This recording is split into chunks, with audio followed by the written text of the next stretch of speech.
আলীর মা মাটির উনুনে রান্না করছেন। সংসারে মানুষ বলতে আলী, আলীর বাবা আর আলীর মা। আলীর বাবা কাজের ক্ষেত্রে বাইরে থাকেন, তাই সংসারের সমস্ত দায়ভার আলীর মায়ের উপরেই। ছোট আলী স্কুল ড্রেস পরে মন খারাপ করে বসে আছে, কারণ তার থালায় শুধু ডাল আর ভাত। আলী মাকে বলে ডাল ভাত খাবে না বলে, কারণ তার বন্ধুদের টিফিনে অনেক ভালো খাবার থাকে। আলীর মাও বুঝিয়ে বলে ভাতটা খেয়ে নিতে, কারণ সামনের হাটে তার জন্য ভালো কিছু নিয়ে আসবে। আলী খুশি মনে মেনে নিয়ে ভাতগুলো খেয়ে নেয়। লক্ষ্মী বাবা, ভাত খেয়ে তাড়াতাড়ি স্কুলে যাও।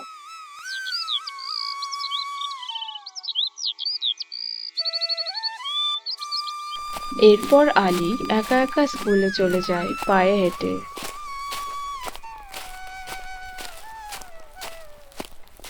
আলীর মাও বেরিয়ে পড়ে নিজের জমির কাজের উদ্দেশ্যে।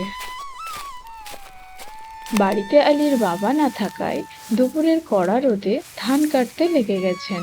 তার কপাল দিয়ে ঘাম ঝরছে। এদিকে আলী স্কুলে যাওয়ার পথে দেখতে পায় তার মা জমিতে কাজ করছে।